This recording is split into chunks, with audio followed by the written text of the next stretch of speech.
Hi, I'm Manny, and I want to tell you a story today. Back in my art college days, where hygiene was just an annoying suggestion, and I proudly dressed like a hobo who had a great day at Marshall's, between all the classes that I took, it was like a digital art college. My bachelor's was like specifically animation, like 3D and all that stuff.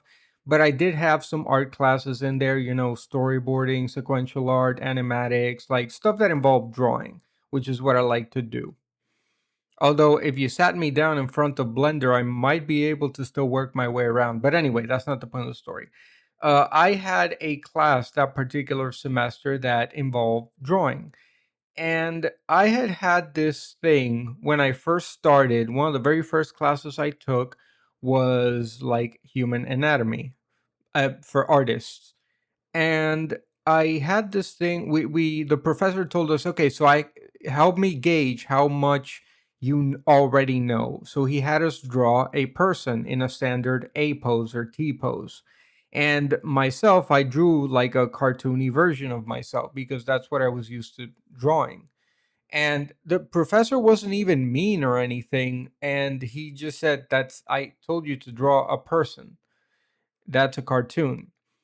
And for some reason I took that to heart really, really bad. And I just put my hand between my head between my arms, like folded on the table, and I was just like looking into the table with a 1,000 yard stare, basically reevaluating everything I thought I knew about art, when all the professor did was just clarify that he wants us to try and be realistic. But ever since then, like going forward, I paid a lot more attention to learning the realistic way to like build a human figure and all the things that go into it. So at the point I was in this particular semester, I wanted to try and come up with a style that I could call my own. Not necessarily something entirely original, never done before, groundbreaking, because realistically, everything is a variation of something or a combination of things that already exist, right? Everything's been done. So I had this idea that people who draw shapes, and people who paint light. So I kind of came up with this little thing. What if I tried to draw light? And I came up with, and when I say I came up with, I don't mean that I pioneered this thing. Somebody probably already has done it before. It's just I never heard of it. So I came up with this style where I was basically going to use line art and blocks of like black, like it was just straight black and white, right? Not even gray, just black and white, to indicate patterns of light and the flow of a form in a way where the viewer's imagination does a lot of the heavy lifting in terms of completing the illustration. And all I had to do was to use line art to suggest how the light was working on the form and what the material I was rendering was. And I kind of came back to this memory yesterday because I've been thinking about how to color my pieces in a way that is economical, meaning, time saving and efficient, but also give it like a unique flair that I like to give my pieces. And I thought, well, one way I could do it is I could go with the colored pencil style of rendering, but not color in the entire figure, right? Just color in certain areas that are key to the viewer to understanding how the form is working, and leave the rest of it kind of like white. Like I can still do the grayscale shading like this, like you're seeing on screen. That's fine.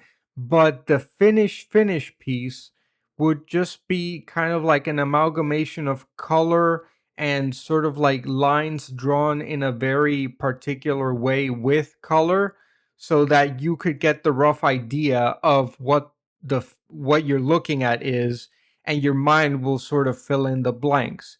But I think I'm going to wait until I have a new piece to try this particular style. So the Cottontail VA piece, I'm probably just going to finish the way I usually do. And then I'll probably make a new layer on top of the grayscale shading and then try this new technique. But I am going to finish the grayscale shading for this. To tell you the truth, I don't even remember why I stopped drawing like that. Everybody I showed it to seemed to really, really like this style. But I guess it comes back to that thing I've spoken before of you'll see another artist do something and it's like a shiny new thing that seems to get more attention than whatever you're doing. So you just instinctively cotton onto it and chase it and forget about what you were doing, despite people telling you, hey, this is pretty cool and shit.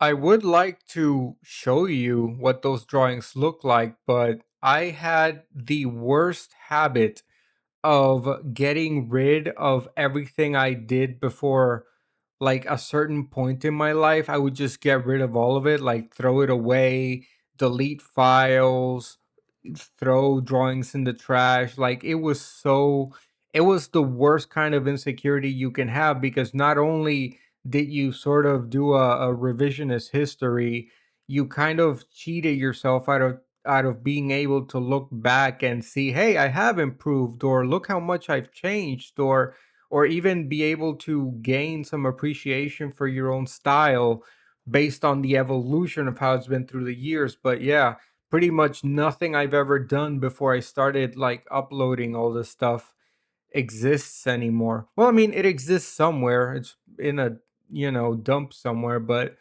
yeah, it basically, for the purposes of audience perception, it pretty much just doesn't exist because I thought, oh, it would be cool if people thought that I've always just been this good. No, no, I started sucking absolute acid drawing, same as everybody else.